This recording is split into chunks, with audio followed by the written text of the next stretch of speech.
अब हम डिटरमिनेंट के कुछ क्वेश्चन सोल्व करते हैं। तो बेटा उससे पहले हम कि डिटरमिनेंट्स को सोल्व करने के लिए हमारे पास एक तो थे इसके 6 एक्सपेंशंस कौन कौन से थे, R1 के रिस्पेक्ट में, R2 के रिस्पेक्ट में, R3 के रिस्पेक्ट में। ऐसे फिर हमारे पास इसमें एक्सपेंशन थे C1 के रिस्पेक्ट में, C2 के रिस्पेक्ट में, C3 के रिस्पेक्ट में। अगर हम किस पे बात करें, 3 ऑर्डर की डिटरमिनेंट पे, तो 3 ऑर्डर की डिटरमिनेंट को एक्सपेंड कर और फर्स्ट रो के रिस्पेक्ट में हो सकता है, सेकंड रो के रिस्पेक्ट में हो सकता है, थर्ड रो के रिस्पेक्ट में होता है, या फिर first column, second column, third column, या फिर इसको हम ट्राई कर सकते हैं किससे, बाय सार्स डायग्राम। लेकिन यहाँ पे हमारे को इस क्वेश्चन में गिवन है exclude the determinant without expansion. तो विदाउट एक्सपेंशन के इस डिटरमिनेंट को क्या करना पड़ा, हमें को सोल्व करना है। तो बेटा इसके लिए हमने क्या की थी, हमने टोटल 9 प्रॉपर्टीज की थी। तो 9 प्रॉपर्टीज हमने समझी भी थी, उन पे कुछ एग्जाम्पल भी डिस्कस किए थे। तो उन प्रॉपर्टीज की हेल्प से अब हमें क्या करने, डिटरमिनेंट्स के क्वेश्चंस सोल्व करने हैं। तो देखो इसमें हमारे कहा इसने exclude the determinant without expansion. देखो इस क्वेश्चन को हम सोल्व करते हैं। सॉल्यूशन, लेट डिटरमिनेंट को या तो डेल से डिनोट करते हैं या फिर डिटरमिनेंट ए से डिनोट करते हैं या फिर डिटरमिनेंट ए।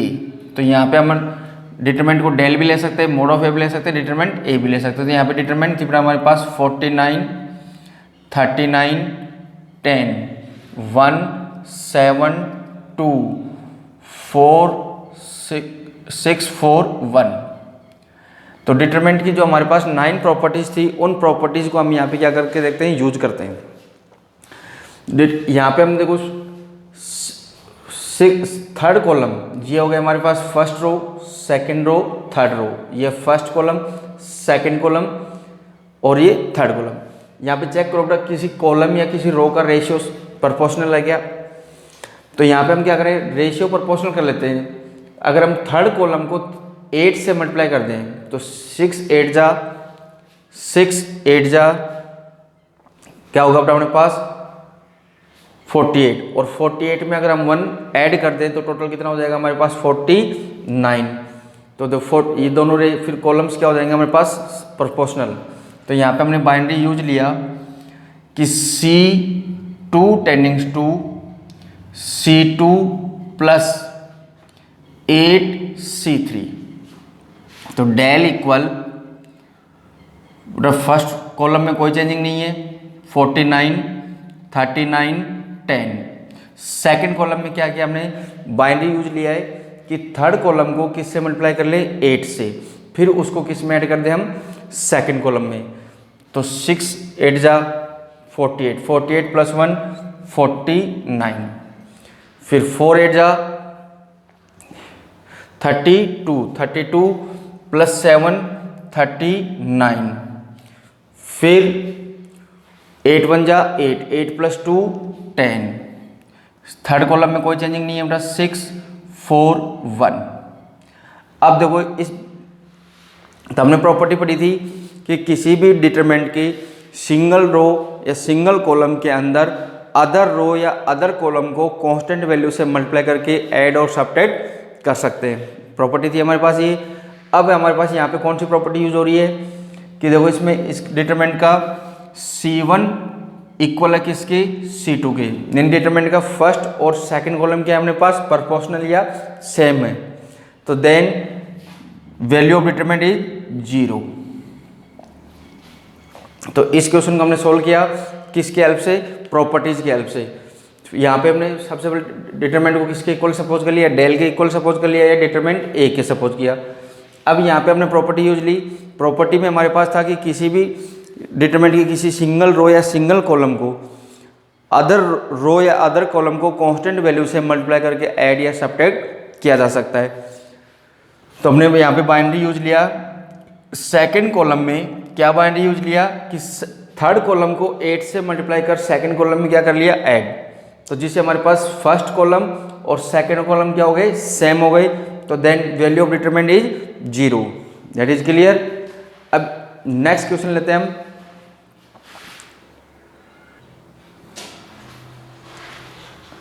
अब हमारा नेक्स्ट क्वेश्चन है exclude the determinant without expansion. तो बेटा इसमें देखो सॉल्यूशन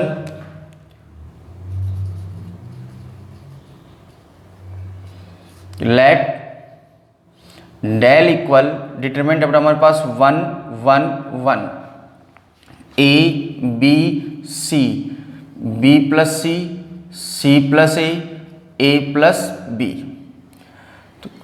विदाउट एक्सपेंशन, यानी किसकी हेल्प से सॉल्व करना पड़ेगा इसको, प्रॉपर्टीज की हेल्प से। अगर बेटा हम यहाँ पे देखो सेकंड कॉलम और थर्ड कॉलम को ऐड कर दें तो देखो ये मिलेगा हमें a plus B plus C, ये भी मिलेगा हमें a plus B plus C, ये भी मिलेगा हमें a प्लस बी प्लस सी, यानी इस कॉलम के ऑल एलिमेंट्स हमारे पास क्या हो जाएंगे, सेम हो जाएंगे। तो यहाँ पे हमने बाइनरी यूज लिया C2 टेंडिंग्स to C2 plus C3, यानी सेकेंड कॉलम में हमने किसको ऐड कर दिया, थर्ड कॉलम को। तो then del equal first column में बेटा कोई चेंजिंग नहीं है, सेकंड कॉलम में क्या चेंजिंग हुआ कि इसमें थर्ड कॉलम क्या हो गया, ऐड। तो ये मिला हमने a plus B plus C, ये भी मिला हमें a plus B plus C, ये भी मिला हमें a plus B plus C. Third column था बेटा हमारे पास b plus C plus a plus B. फिर हमारे पास प्रॉपर्टी थी कि डिटरमिनेंट के किसी भी सिंगल रो या सिंगल कॉलम को कांस्टेंट वैल्यू से हम क्या कर सकते हैं, मल्टीप्लाई या कॉमन भी ले सकते हैं। तो देखो यहाँ पे थर्ड कॉलम में से हमारे पास क्या कॉमन आ रहा है, a plus B plus C. तो common a plus B plus C in C2। Second column में से हमने क्या कॉमन ले लिया बेटा, a plus B plus C. तो देन डेल इक्वल हमारे पास कॉमन आ गया a प्लस बी प्लस सी, हमें मिला 1 1 1, सेकेंड कॉलम भी 1 1 1, क्योंकि a प्लस बी प्लस सी हमने सेकेंड कॉलम में से क्या ले लिया, कॉमन। थर्ड कॉलम था हमारे पास b plus C plus a plus B. अब यहाँ पे देखो हमारे पास C1 इक्वल है किसके, C2 के। फर्स्ट एंड सेकंड कॉलम क्या हो गया हमारे पास, इक्वल। तो देन डिटरमिनेंट की वैल्यू, इस डिटरमिनेंट की वैल्यू क्या हो जाएगी हमारे पास, 0।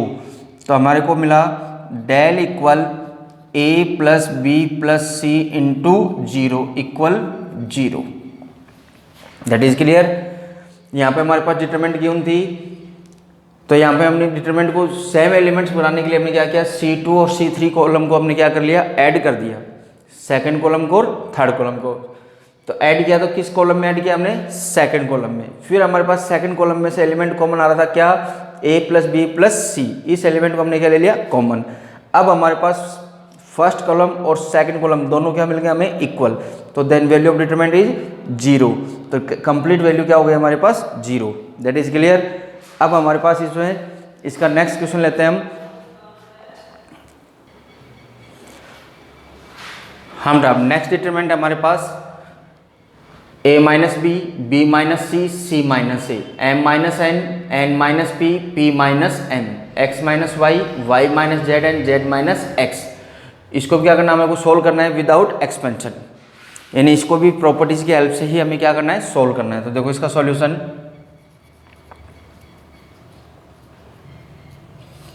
लेट माना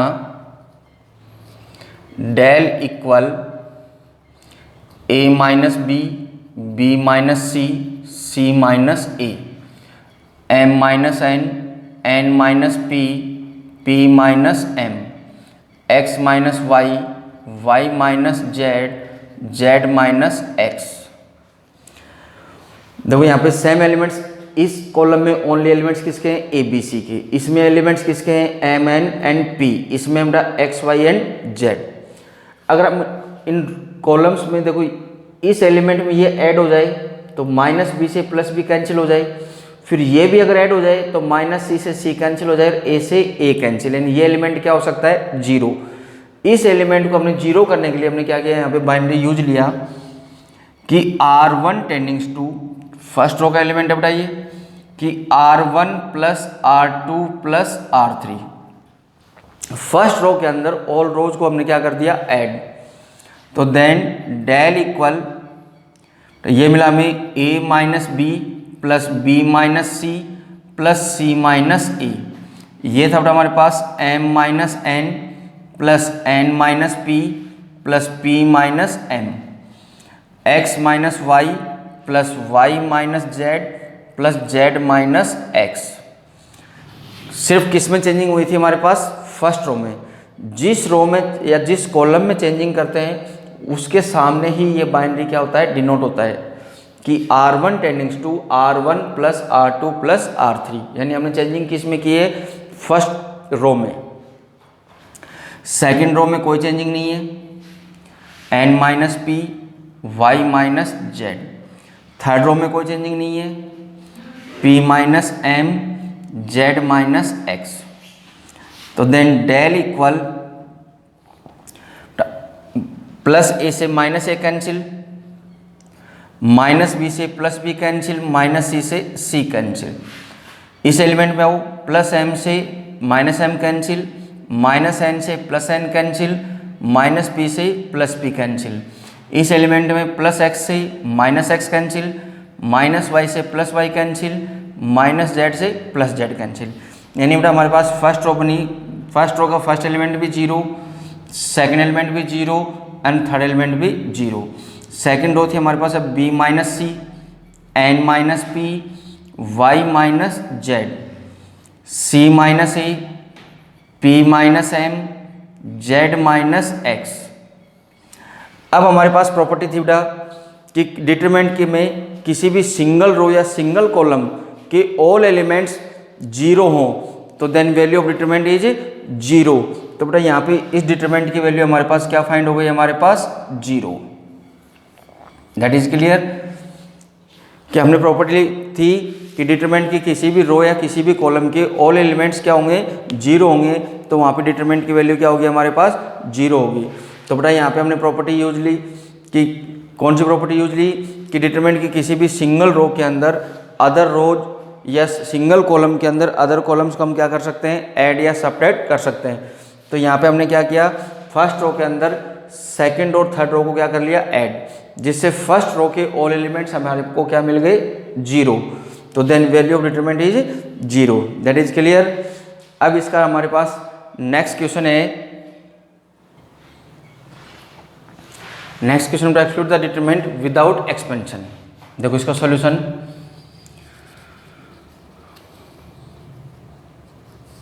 कि लेट माना del equal 1 upon A square B C, 1 upon B square C A, 1 upon C square A B. अब इस क्वेश्चन में हम तो हमारे पास डिटरमिनेंट थी let del equal 1 upon A square B C, 1 upon B square C A, 1 upon C square A B. अब इसको भी हमारे को किसके हेल्प से सोल्व करना है? विदाउट एक्सपेंशन यानी बाय प्रॉपर्टीज। तो बेटा यहाँ से पहले हम अपॉन में जो वैल्यू 1 अपॉन ए, 1 अपॉन बी, 1 अपॉन सी, इसको सोल्व कर लेते हैं। तो अपॉन की वैल्यू को सोल्व करने के लिए हम यहाँ करें, यहाँ पे ए से क्या कर दें? मल्टीप्लाई। तो ए से कैंसिल, इसको बी से मल्टीप्लाई करते हैं तो बी से बी कैंसिल, इसको सी से मल्टीप्लाई करते हैं तो सी से सी क्या हो जाएगा? हमारे पास कैंसिल। तो इसके लिए हमारे पास प्रॉपर्टी थी कि हम किसी भी सिंगल रो को कांस्टेंट वैल्यू से क्या कर सकते हैं? मल्टीप्लाई कर सकते हैं। तो बेटा अगर यहाँ पे हम इस डिटरमिनेंट को कांस्टेंट वैल्यू से क्या करें? मल्टीप्लाई। अगर कांस्टेंट वैल्यू से मल्टीप्लाई करेंगे तो बेटा उसी वैल्यू से हमें डिटरमिनेंट को क्या करना होगा? डिवाइड भी करना होगा। अदरवाइज अगर हम केवल मल्टीप्लाई कर लेते हैं, डिवाइड नहीं करेंगे, तो वहाँ पे हमारे पास डिटरमिनेंट की वैल्यू क्या हो जाएगी? चेंज हो जाएगी। क्योंकि कोई भी डिटरमिनेंट इज एब्सोल्यूट वैल्यू। तो बेटा हमारे पास कोई भी वैल्यू हो, जैसे 4 है, अगर हम 4 को मल्टीप्लाई करें 3 से तो यहाँ पे हमें क्या मिलेगा? 12। लेकिन हमें 4 का 4 ही चाहिए। डिटरमिनेंट तो हमारे डिटरमिनेंट को तो हम चेंज कर ही नहीं सकते। ऐसे हम यहाँ पे 4 को चेंज नहीं कर सकते कि हमें क्या चाहिए? 4 का 4। तो उसके लिए अगर हम 3 से मल्टीप्लाई कर रहे हैं तो हमें इस नंबर को 3 से क्या करना पड़ेगा? साथ में डिवाइड भी करना पड़ेगा। तो हमें क्या मिल जाएगा? 12/3, यानी वापस हमें क्या मिल रहा है? 4। तो डिटरमिनेंट चेंज नहीं हो, तो इसके लिए हम अगर यहाँ पे a से मल्टीप्लाई करेंगे तो साथ में a से क्या करना होगा, हमें डिवाइड भी करना होगा। b से मल्टीप्लाई करेंगे तो साथ में b से क्या करना होगा, डिवाइड भी करना होगा। अगर हम इसको c से मल्टीप्लाई करेंगे तो साथ में c से क्या करना होगा, हमें डिवाइड भी करना होगा। तो बेटा हमने हमारी प्रॉपर्टी के अकॉर्डिंग यहाँ पे बाइनरी यूज लिया, R1 tends to AR1 and R2 tends to BR2 and R3 tends to CR3 कि फर्स्ट रो को A से मल्टीप्लाई, सेकेंड रो को B से मल्टीप्लाई और थर्ड रो को C से मल्टीप्लाई। तो बेटा हमें मिला del equal first 1/ABC। First row को A से मल्टीप्लाई किया था तो A से डिवाइड भी करना होगा, तो डिवाइड एलिमेंट हमने क्या रख लिया, बाहर। B सेकेंड रो को B से मल्टीप्लाई किया तो B से डिवाइड भी करना होगा। थर्ड रो को हमने C से मल्टीप्लाई किया तो C से डिवाइड भी करना होगा। अब हमें मिला A से मल्टीप्लाई किया तो ये हो जाएगा 1A³, ये मिला हमें ABC, फिर ये मिला हमें 1B³ फिर ये मिला हमें 1C³ तो बेटा ये ध्यान रखना है कि अगर डिटरमिनेंट की किसी भी सिंगल रो या सिंगल कॉलम को हम कांस्टेंट वैल्यू से मल्टीप्लाई करते हैं तो उसी कांस्टेंट वैल्यू से हमें क्या करना होगा, साथ में डिवाइड भी करना होगा।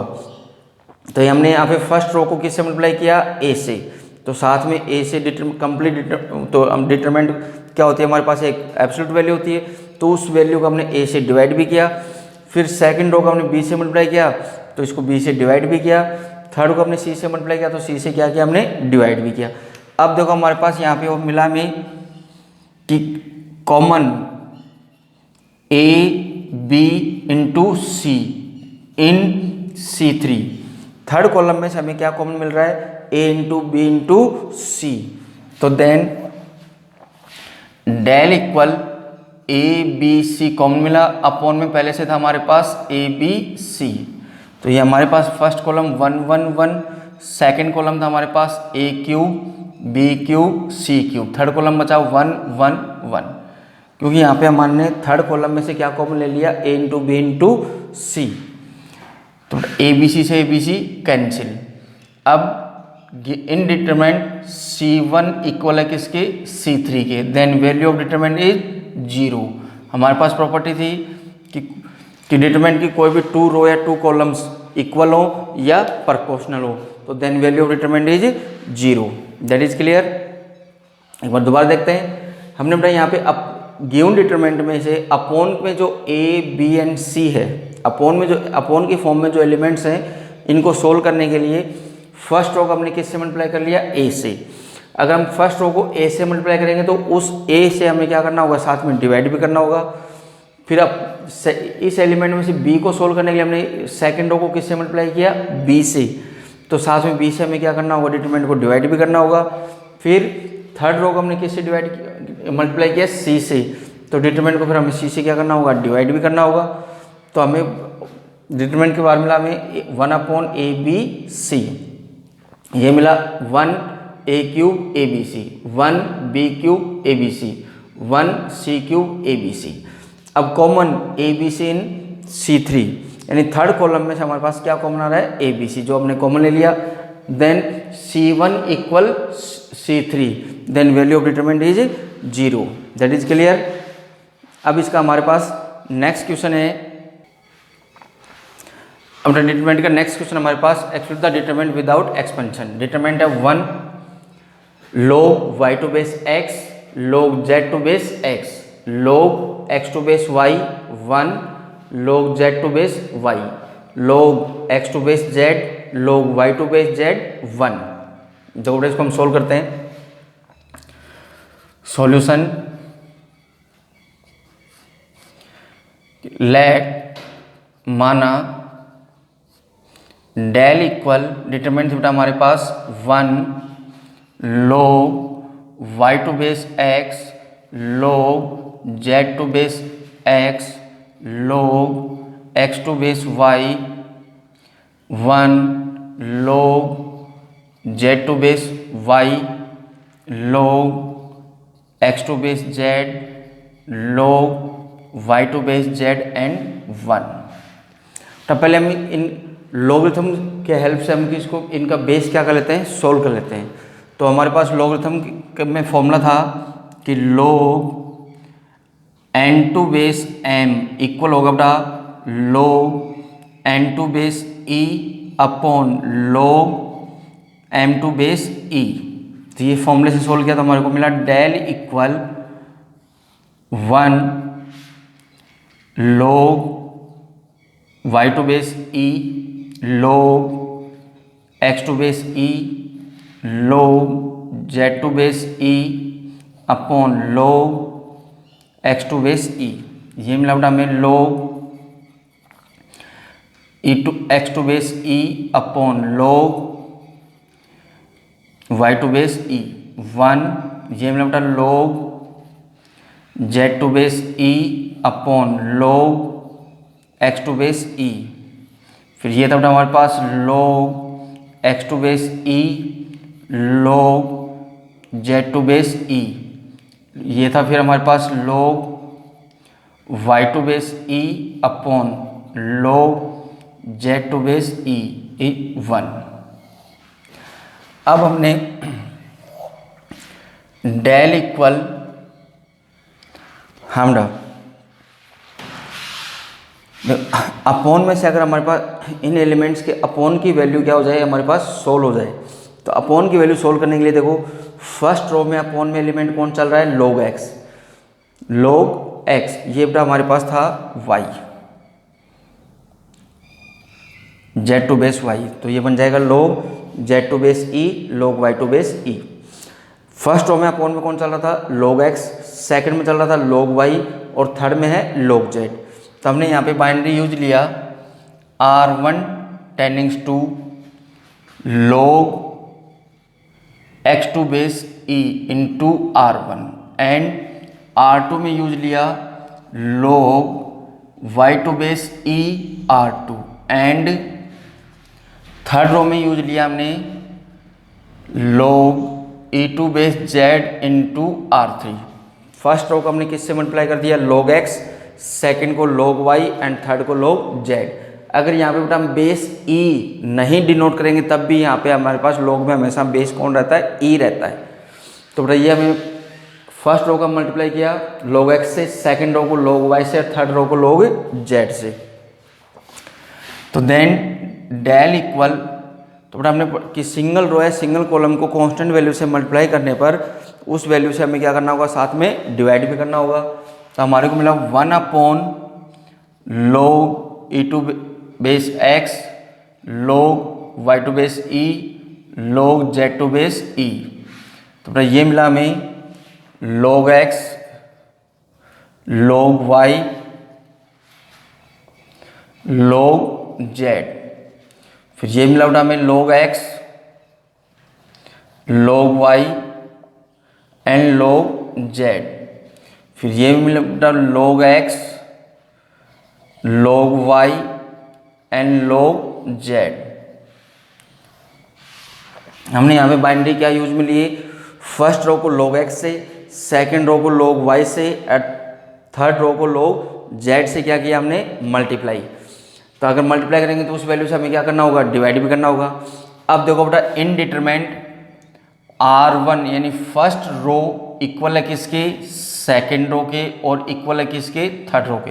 यानी इस डिटरमिनेंट की ऑल रोज क्या है हमारे पास, प्रोपोर्शनल है या क्या है हमारे पास, इक्वल है।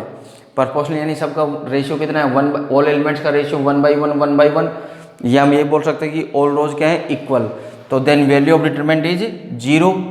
तो डेल इक्वल हमें मिला 1 upon log x into log y into log z। Determinant की वैल्यू हमारे पास क्या हो गई, 0, क्योंकि यहाँ पे डिटरमिनेंट की ऑल रोज क्या हो गई हमारे पास, इक्वल। तो then value of determinant is 0। That is clear कि हमने क्या किया बेटा, यहाँ पे गिवन डिटरमिनेंट को सोल्व करने के लिए पहले तो हमने लॉगरिथम का फॉर्मूला यूज लिया कि यहाँ पे बेस को सोल्व किया। तो यहाँ बेस था log y to base x z to base x। तो हमने यहाँ पे प्रॉपर्टी यूज में ले ली कि log n to base m किस में कन्वर्ट होगा, log n upon log m, वो यूज में ली।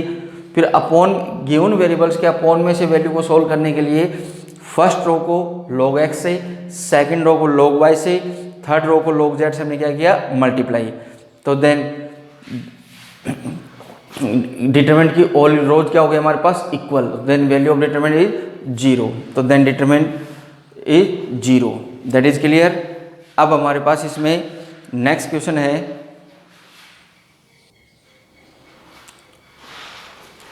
हम नेक्स्ट क्वेश्चन हमारे पास without expanding exclude the determinant, यानी हमारे को इसके इक्वल ये प्रूव करना है और इसके इक्वल ये प्रूव करना है, यानी ऑल डिटरमिनेंट्स को, 3 डिटरमिनेंट्स को हमें क्या करना है, इक्वल प्रूव करना है। देखो बेटा इसका सॉल्यूशन,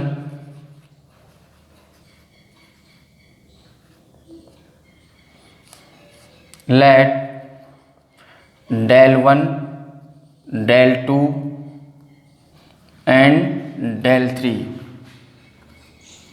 represent the 3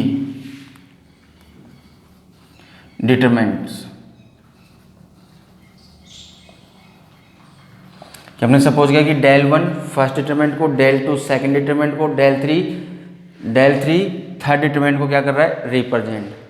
तो देन del 1 इक्वल है हमारे पास a b c x y z p q r without expanding prove करना है बेटा। तो विदाउट एक्सपेंडिंग के हमारे पास क्या थी, हमारे पास इसके डिटरमिनेंट की 9 प्रॉपर्टीज थी। तो बेटा देखो फर्स्ट डिटरमिनेंट और सेकंड डिटरमिनेंट में किसका डिफरेंस है कि फर्स्ट रो कहाँ, सेकंड रो कहाँ चली गई, फर्स्ट में, और फर्स्ट रो कहाँ गई, थर्ड में, और थर्ड रो कहाँ चली गई, सेकंड में।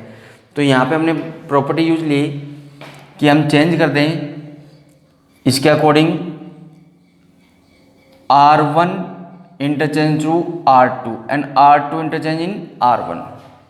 फर्स्ट रो को चेंज कर दिया हमने सेकंड रो में, और सेकंड रो को चेंज कर दिया हमने फर्स्ट रो में। तो बेटा हमने प्रॉपर्टी पढ़ी थी कि डिटरमिनेंट की किन्हीं भी 2 रोज या 2 कॉलम्स को इंटरचेंज करने पर डिटरमिनेंट का साइन क्या हो जाता है, चेंज। तो यहाँ पर डिटरमिनेंट कैसी थी हमारे पास, पॉजिटिव। तो इंटरचेंज करने पे हमारे पास del 1 इक्वल क्या मिलेगा हमें, माइनस, क्या मिलेगा, माइनस। तो ये हो गया हमारे पास R1 कहाँ पे चेंज हो गई, R2 में, R2 चेंज हो गई R1 में। तो ये मिला हमें x y z a b c, ये third row, no change, p q r। हमारे पास प्रॉपर्टी थी कि किसी भी डिटरमिनेंट की रोज या कॉलम्स को इंटरचेंज करने पर डिटरमिनेंट का क्या हो जाएगा, साइन चेंज हो जाएगा। अगर कम डिटरमिनेंट्स को कॉलम में, अगर रोज को कॉलम में कन्वर्ट कर दें, डिटरमिनेंट की रोज को किस में कन्वर्ट कर दें, कॉलम्स में, तब डिटरमिनेंट में कोई भी चेंजिंग नहीं होगी। लेकिन एनी 2 रोज या एनी 2 कॉलम्स को इंटरचेंज करने पर डिटरमिनेंट का साइन क्या हो जाएगा, चेंज। तो यहाँ पे हमने क्या इंटरचेंज किया था, फर्स्ट रो को सेकंड रो में चेंज किया और सेकंड रो को फर्स्ट रो में, तो देन साइन इज चेंज। अब देखो हमारे को एक्स वाई जेड मिला फर्स्ट रो, सेकंड रो में क्या चाहिए, पी क्यू आर। अब यहाँ पे दोबारा हमने बाइनरी यूज लिया कि सेकंड रो को चेंज कर देते हैं थर्ड रो में, और थर्ड रो को चेंज कर देते हैं हम किस में, सेकंड रो में। तो बड़ा वापस साइन चेंज होगा डिटरमिनेंट का, तो बाहर वापस एक माइनस आएगा, तो माइनस माइनस क्या हो जाएगा, प्लस। और ये हमारे पास ये माइनस था, एक माइनस और मिलेगा, और हमारे पास था X Y Z A B C, sorry P Q R A B C. या हम ये बोल सकते हैं यहाँ पे डिटरमिनेंट कैसी हो गई थी हमारे पास, नेगेटिव। ये जब बाइनरी यूज लिया तो डिटरमिनेंट पॉजिटिव थी, कैसी हो गई, नेगेटिव। अब डिटरमिनेंट में हमने दोबारा 2 रोज को क्या किया, इंटरचेंज, तो वापस डिटरमिनेंट कैसी हो गई हमारे पास, पॉजिटिव। तो देखो हमें मिला X Y Z P Q R A B C, जो हमारे पास किसके इक्वल है, del 2 के। तो हमारे को मिला कि del 1 इक्वल है किसके, del 2 के।